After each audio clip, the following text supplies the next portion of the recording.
Evangelio según Spider-Man No Way Home.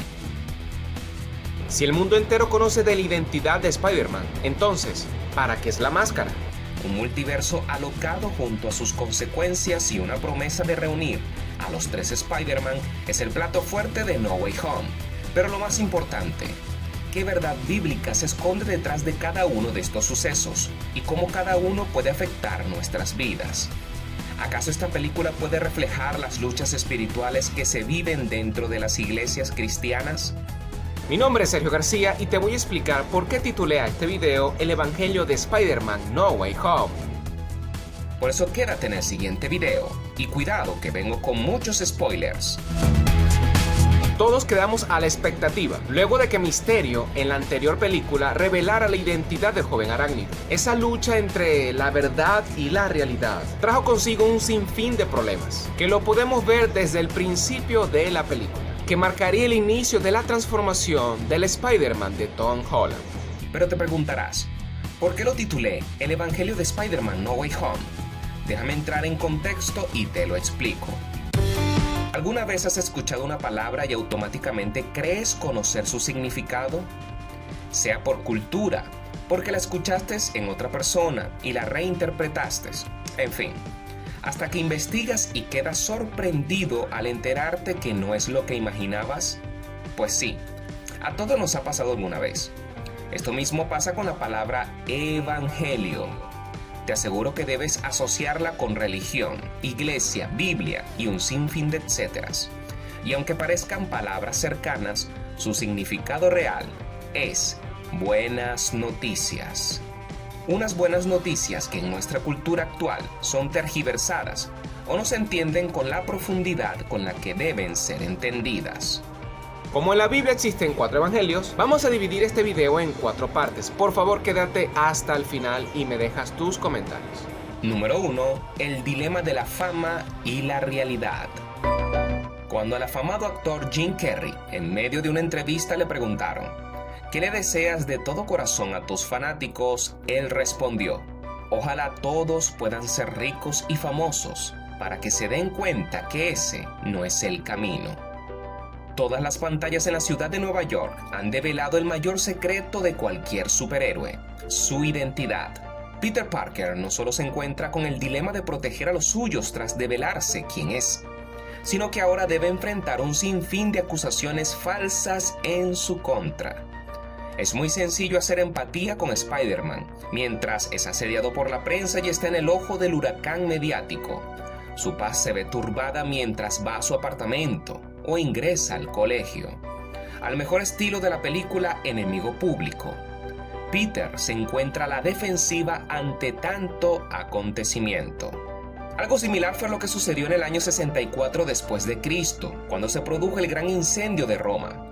Según el historiador judío Tácito, para la fecha, el número de cristianos se había multiplicado a tal punto que esto preocupó en gran manera al emperador Nerón. Por ello, ordenó incendiar más de 10 distritos de Roma con el fin de inculparlos y evitar aún más su crecimiento. Tras esto, se levantó una de las mayores persecuciones de la época en contra de los cristianos, por un hecho que ellos no cometieron. En la actualidad, el liderazgo cristiano a nivel mundial se encuentra perseguido en mayor o menor escala, dependiendo del continente.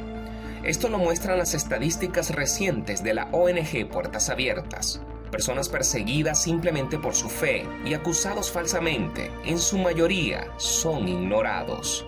Si eres líder, mentor, pastor, servidor o ministro, sabrás que este es el sentimiento con el que debes lidiar todos los días: el señalamiento público, las burlas y en algunas ocasiones con acusaciones falsas en tu contra. Spider-Man enfrentaba estos ataques de manera más sencilla, ya que la máscara lo protegía y ocultaba su identidad. Pero luego de revelarse, el conflicto pasaba a ser personal. El dilema del liderazgo cristiano radica en saber lidiar con todos estos ataques, sin perder la esencia de la fe y la redención en Cristo.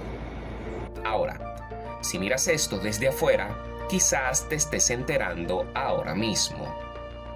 Número 2. El encuentro.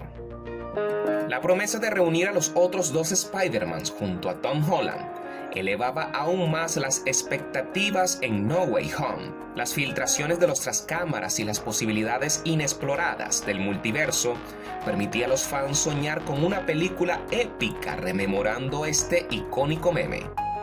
Peter Parker, luego de enfrentarse a cada uno de los villanos y con la ayuda de Doctor Strange, se disponen a dejar todo como estaba en un principio. El problema surge al percatarse cada villano que al volver a su universo estarían muertos. Aquí es donde comienza la encrucijada moral: dejar todo como estaba antes o darles una segunda oportunidad. Doctor Strange, sin dudarlo, realiza un hechizo para dejar todo como estaba antes, pero Peter lo interrumpe.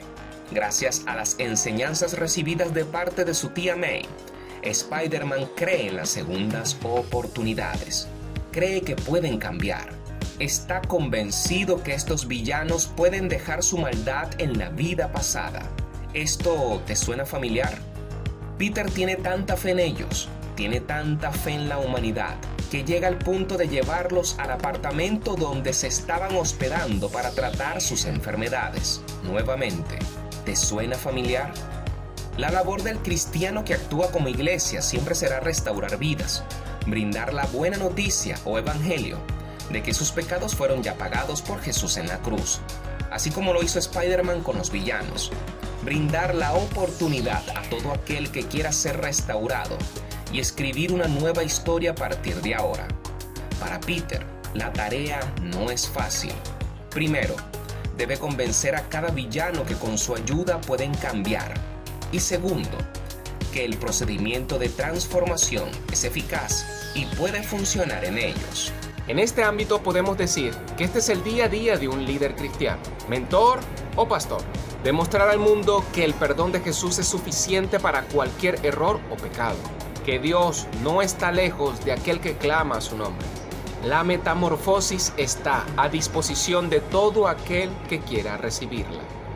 Luego de corregir el error del chip en la espalda de Doctor Octopus, Peter es advertido por su sentido arácnido que un mal está por llegar. Alerta ante todo, no logra descubrir de dónde vendrá el mal. Al mirar a su alrededor, se percata que está rodeado de todos aquellos a quien quiso ayudar. Por un momento llegas a pensar como espectador que el mismo Spider-Man se colocó en la boca del lobo. Su mirada se crispa pensando: ¿será que cometió un error en creer en ellos? Desafortunadamente ocurre lo esperado. Los villanos traicionan a Peter, dejando como saldo la muerte de su amada tía May. Y luego de tantas basuritas en los ojos, no lo niegues que tú también lloraste. Spider-Man se siente devastado, deprimido, por el suelo, y es allí donde su novia y mejor amigo traen consigo este encuentro épico de los tres Spider-Mans. La escena es devastadora. Herido del alma, Peter no logra contener sus lágrimas por tan terrible pérdida. Y es allí donde el Spider-Man de Andrew y Tobey muestran sus heridas del alma para sostener el corazón del joven Peter, como si fueran sus mentores o pastores. Este encuentro tipifica esos momentos en los que nos sentimos solos y débiles ante una circunstancia, pero nos topamos con esas historias y testimonios de los grandes hombres y mujeres de Dios, que nos enseñan que ellos pasaron por momentos igual de difíciles que los nuestros, o incluso peores, pero aún así jamás dejaron atrás su fe en Cristo. Otro momento basurita en el ojo, y sí, tú también lloraste, fue cuando cada Spider-Man cuenta sus heridas y cicatrices del alma. La expresión facial del Peter de Tom era épica, como si ellos no pudieran entender su dolor, pero mientras escuchaba sus historias, se daba cuenta que eran muy similares, o casi exactas, a las de él. Qué reconfortante es escuchar esos testimonios donde el poder de Dios se manifiesta en la vida de una persona. Conocer a otros cristianos y sus historias nos permiten ver la benevolencia divina y la multiforme gracia de Dios. Reconforta la fe, la esperanza y el ánimo en nuestros corazones. Nos permite comprender que todo momento difícil es pasajero. Número 3. Tu identidad. El Peter Parker de Tom Holland debía enfrentarse a una profunda verdad. A pesar de contar con un traje diseñado por Iron Man y sus poderes arácnidos, él seguía siendo un ser humano con errores y debilidades. En el peor momento de su vida y tras la muerte de su tía May, debe encontrar fuerzas en sí mismo para no renunciar a su propósito. Debe reconocer que el traje no lo protege de inseguridades, temores, angustias y debilidades. Peter debe lidiar con ello, salir a combatir el crimen de Nueva York y a su vez superar la muerte de su tía May. Es muy común en redes sociales recibir acusaciones sin fundamento a nuestra fe o identidad. Comentarios como: todos ustedes son hipócritas, o los cristianos se creen perfectos, inundan en los comentarios de cualquier perfil de contenido cristiano. Esto se debe a una mala interpretación del papel de la iglesia en el mundo. El pastor llamado Charles Spurgeon dijo en una ocasión: la iglesia no es una institución para gente perfecta. Esta es un santuario para pecadores, salvos por gracia y misericordia. Esto quiere decir que la iglesia no es un museo para santos, sino un hospital del alma. Ahora te pregunto, ¿acaso equivocarse te hace menos cristiano? Según la perspectiva del mundo, sí, pero según la Biblia, no. ¿Acaso querer vivir una vida consagrada para Dios te hace perfecto? Según la óptica de la sociedad, sí. Según Dios, no. ¿El hecho de ser cristiano te da licencia para no tener problemas de índole personal? Realmente no. Y aquí Jesucristo nos dio uno de los más grandes spoilers de la vida y del discipulado de Cristo. Lo encontramos en el Evangelio de Juan, capítulo 16, versículo 33. En este mundo tendrán aflicciones, pero confíen que yo he vencido al mundo. Luego de la traición de los villanos en el apartamento, la tía May busca por todos los medios escapar del lugar, pero no puede. Queda atrapada junto a Peter y rodeados de escombros. El joven Spider-Man mira a los ojos a su tía en señal de pedirle perdón por lo sucedido. Él mismo se recrimina por no dejar que Doctor Strange realizara el hechizo para que todo volviera a la normalidad. Sin embargo, su tía May no deja que cuestione la decisión que sabiamente tomó. Un gran poder conlleva una gran responsabilidad. No debe arrepentirse de darle una segunda oportunidad a otros.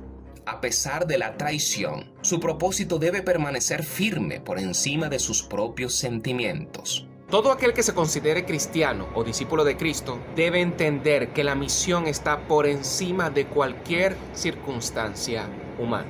Así como lo hizo Spider-Man. Número 4. La gran prueba. Luego de la muerte de la tía May, el Peter de Tom reflexiona acerca de su misión y propósito en su vida. Él sabe que la mejor manera de honrar la memoria de ella es actuando bajo los principios y valores que lo caracterizan como Spider-Man. Su misión debe ser aferrarse a su llamado, a su identidad y destino. Los tres Peters unen sus fuerzas para resolver el conflicto con los villanos bajo el mismo esquema: brindar una nueva oportunidad. Con los sueros regeneradores listos, se disponían a salvar juntos al mundo. Uno por uno, quedarían libres de aquellos poderes que los esclavizaban. Entra en escena Doctor Strange y se da cuenta que la tesis de Spider-Man sí funciona. Solo queda liberar al Duende Verde. Ahora viene la gran prueba que debe enfrentar el joven Peter: ver cara a cara al culpable de la desaparición de su amada tía May. ¿Le inyectará el suero regenerador o saciará su sed de venganza? Uno de los pasajes bíblicos más espeluznantes se encuentra en el Evangelio de Mateo, capítulo 24. En él, Cristo mismo les dicta a sus discípulos una lista de acontecimientos que sucederán en los últimos tiempos. Guerras, pestes, hambres, terremotos. Será el preludio del fin de los tiempos. Pero el versículo 12 marcará un hito en la historia de la humanidad. Este dice textualmente: y por haberse multiplicado la maldad, el amor de muchos, y esto incluye a los cristianos, se enfriará. La risa malvada del Duende Verde aumenta la ira interna de Spider-Man contra él. El joven Peter comienza a golpearlo. Cada golpe agrada más y más el sabor de tomar la justicia por su propia mano. La golpiza es inclemente. El Duende Verde no tiene cómo protegerse y Peter no muestra señales de misericordia. con sus 2 manos, toma el artefacto volador del duende para incrustárselo en su cabeza y de una vez por todas acabar con su vida. Y de repente, en un abrir y cerrar de ojos, el Spider-Man de Tobey Maguire se interpone para detener lo que está a punto de ocurrir. Esta escena es impactante. En estos valiosos segundos, el diálogo no ocurre de manera verbal. La mirada de Tobey Maguire a Tom Holland, en mi opinión, pasará a la historia como el mejor diálogo no hablado del cine. Por un lado, una mirada con una sed insaciable de venganza, y por el otro lado, la mirada de compasión. Una mirada pasada por desiertos y tempestades que te dice, a pesar de lo que estás sufriendo, no te conviertas en uno de ellos. El versículo 13 de Mateo dice lo siguiente: mas el que persevere hasta el fin, éste será salvo. En otras palabras, Tobey Maguire le estaba diciendo, no te canses de hacer el bien. Y la acción no queda allí. Seguidamente el Duende Verde clava una estaca a un costado del Spider-Man de Tobey Maguire, hiriéndolo. Tom Holland reacciona y, dejando a un lado lo que quería clavarle a Duende Verde en la cabeza, recibe de Andrew Garfield el suero regenerador y se lo inyecta al Duende Verde. Estando Jesús clavado en la cruz, dijo la frase que nos permitiría la entrada al cielo y el perdón de nuestros pecados: Padre, perdónalos porque ellos no saben lo que hacen. El Duende Verde no existe más. El señor Osborn reacciona mirando a su alrededor preguntándose: ¿dónde estoy? ¿Qué he hecho? Algo había pasado dentro de él que ya no era el mismo. El milagro de la regeneración ocurrió en el señor Osborn. El ser humano, cuando es controlado por la avaricia y la ira, puede llegar a ser ciego de sus propios actos. Y esta es la esencia del amor de Dios, que a pesar de nuestras fallas e iniquidades, Él perdona nuestros pecados. El milagro de la regeneración ocurre en nosotros, como lo anuncia la segunda carta del apóstol Pablo a los Corintios, en el capítulo 5, versículo 17. De modo que si alguno está en Cristo, nueva criatura es. Las cosas viejas pasaron, y he aquí, todas son hechas nuevas. Si te ha gustado este video, aquí te dejo otros videos para que también los puedas ver. Además, te pido que me ayudes a compartir este video en todas tus redes sociales. No olvides dejarme tu like, tu comentario y por favor, suscríbete a mi canal. Mi nombre es Sergio García y nos vemos en un siguiente video, queridos resilientes. Bye.